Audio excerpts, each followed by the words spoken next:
Okay, we're doing some quotes from the book here, Holy Grail of Wisdom Quotes by me, Pete Rogers. We're going in alphabetical order. Now we're doing Homer. You know, Homer was the great ancient Greek man who wrote the Iliad and the Odyssey.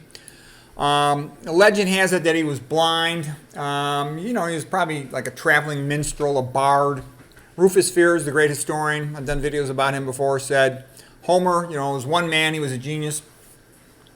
And there's also these people, historical revisionists, you call them. They try to come back and rewrite history and degrade it. And they say, oh, Homer wasn't necessarily an ancient Greek man, but he was perhaps more like a man who was like Homer. It's like, spare me the BS, okay? Homer wrote the Iliad and the Odyssey. I just tell you that whenever you see a historical revisionist, your instinct should be to hate them. They tend to be people who want to topple statues and ruin the glory of a culture. And, they come along 1,000 years later and then they try to rewrite the history book and say, oh, these people suck. It's like, get out of here. I'm just letting you know, historical revisionism is the common thing because a new tyrant takes over a country and then they try to rewrite the history of the people to degrade it and make it seem like the country's better off having a tyrant in charge. So be very suspicious whenever you hear somebody try to rewrite the history of ancient Greece, ancient Rome, USA, the founding fathers, or anything, because almost always it's a scumbag who's just trying to badmouth the country. Like,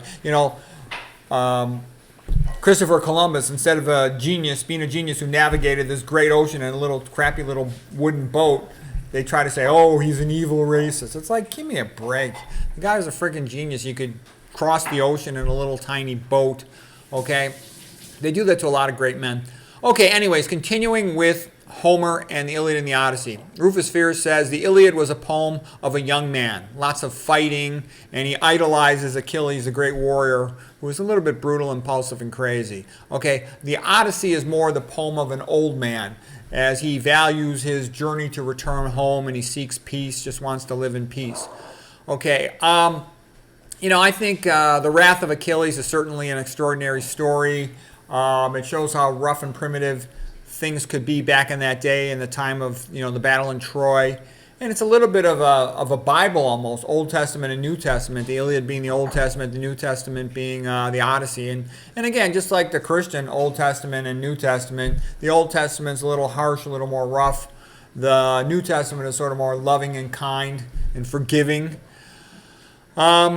The Odyssey is a great adventure story. I like the Odyssey a lot more than I do the Iliad. A good way to learn these things is to either listen to courses of them from the teaching company, also known as Wondrium nowadays, audiobooks about them, or the classic comic books. Classic comic books are a good way to learn a lot of these old stories if you want to learn them.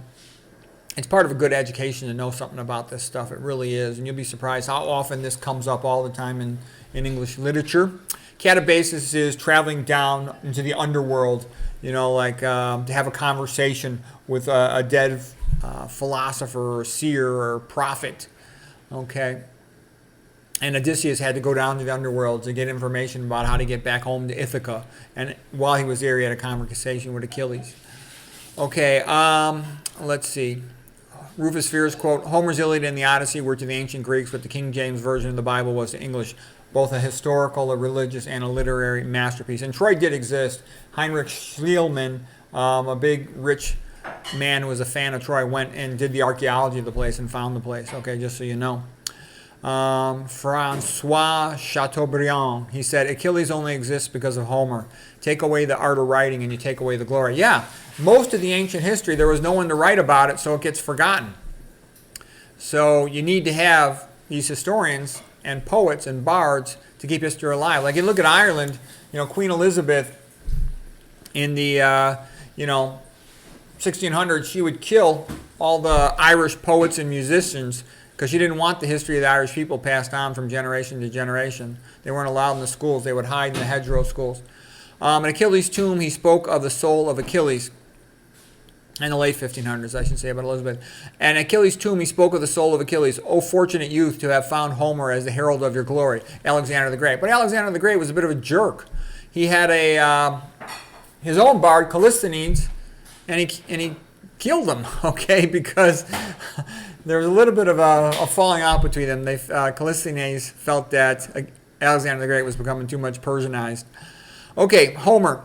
There is strength in the union of even very sorry men. Yeah, you can take a bunch of guys, and if they all stick together and help each other, they'll be much more powerful than men who don't help each other and stick together. And you'll see that if you look at all kinds of things. Like, for example, classic example, Italy was weak in the 1500s because all the little city places were not working together, getting along. So a national army like, the Holy Roman Emperor comes in and kicks the crap out of them, sacks Rome, and France was kicking their butt.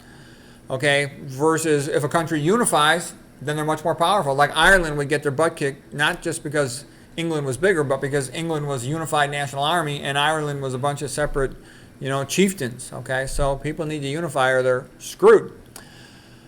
Okay, there were lots of good phrases in Homer's Iliad and the Odyssey. Rosy-fingered dawn and all these sort of like epitaphs would come along when he's about to announce a character. Homer, there are no compacts between lions and men. Wolves and lambs have no concord. Yeah. If you're weak, you better figure out how to become stronger or at least have some allies or you're screwed. Okay, Ellen Sturgis Hooper. I slept and dreamed that life was beauty. I woke and found that life was duty. I like that quote just because it reminds me of, there was a quote in some other book. It said something like, most novels are all about love and romance, but real life is mostly about working all day long, 5 or more days a week, and raising kids. Not a lot of time for love and romance. Okay, Horace was a great writer of the ancient Romans. Edith Hamilton loved him, said he was sort of like the Ben Franklin of Roman poets, a lot of practical, common sense advice. He was good at criticizing other people, and that was called Horatian satire. Okay, a typical quote of his, Carpe diem, seize the day. And he makes the same quote we just alluded to a moment ago. Many brave men lived before Agamemnon's time, but they are all unmourned and unknown, covered by the long night, because they lacked a sacred poet. Yeah, if you want to be famous, it helps to have somebody writing about you. For example, Isaac Newton, one of the reasons why he became so famous was Voltaire was in exile in England, and he saw how great of a genius Isaac Newton was, and he wrote all about him, and that really helped Isaac Newton to become better known. The story of seeing the apple fall from the tree sort of personalized it so regular people could relate to his, conceiving of the concept of gravity. Horace, if you wish me to weep, you must first feel grief yourself. The author, and that's like Robert Frost quote, no tears in the writer, no tears in the reader. And that's true. If you're writing and you think something's funny or sad, the audience is likely going to feel the same thing. Okay, Horace, turn the pages of your Greek models day after day. Yeah, lots of people have said that. If you want to expand your mind and you don't know what to read about the ancient Greeks, something that they wrote, or the ancient Romans, Cicero. And I think the reason is most of the stuff that's made it out of ancient Greece and Rome was really good. And the reason why it was really good was only the really good stuff would get copied and copied again and again. And it had to be every single generation had to believe that it was worth copying in order for it to keep getting copied. So that's why when you read things like Antigone or Oedipus Rex or something, you're like, wow, is this magnificent? Yeah, that's what everyone's thought for thousands of years. Horace continues, he wins who delights and instructs the reader at the same time. Literature should be useful and delightful. Yeah, it shouldn't be like a painful thing you're forced to read for English class. It'd be something that you enjoy reading because it's good, it's beautiful.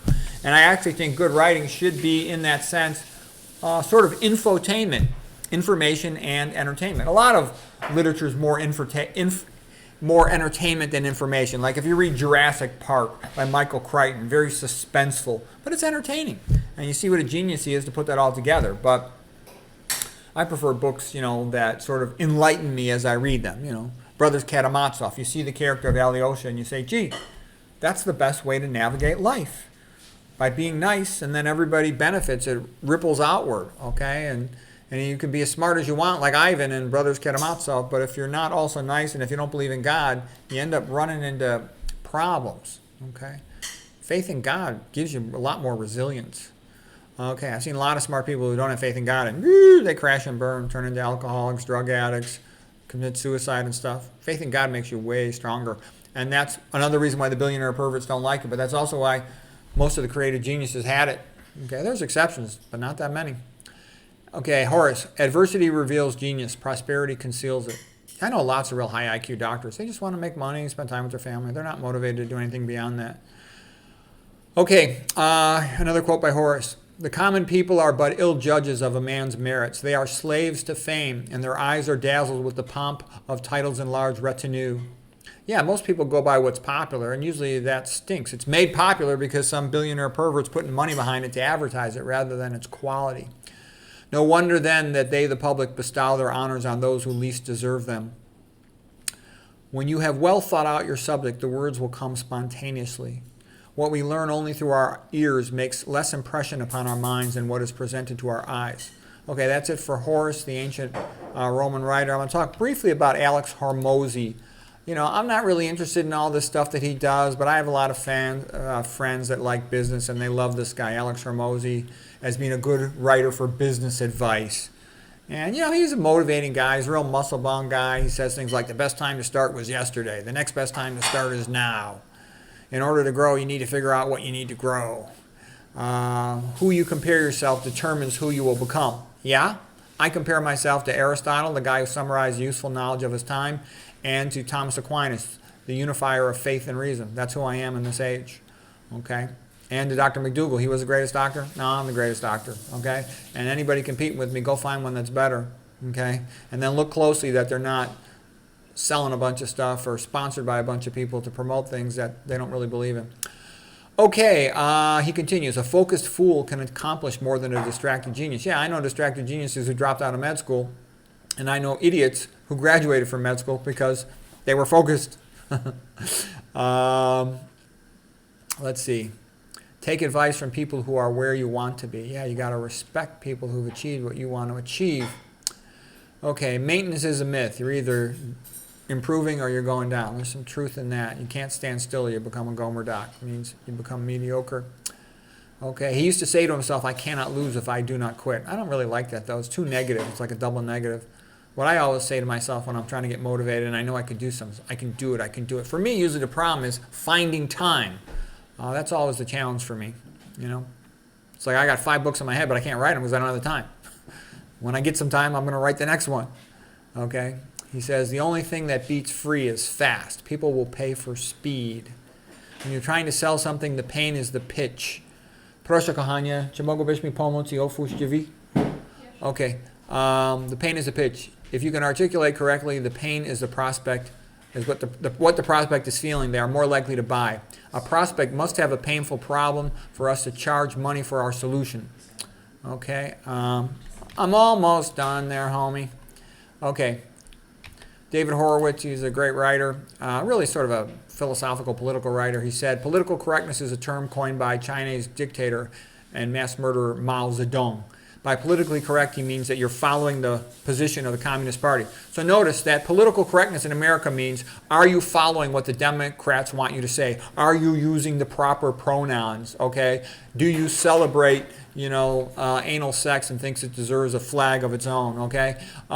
That's what political correctness is in the USA. Okay? And it's like I made a joke video the other day called the Anal Sex Puritans. It's like no one's allowed to joke about anything again. Everyone is a victim except for the white Christian male who the Democrats, the American Communist Party, wants to get rid of. Jenna, you know what comes next, the word side.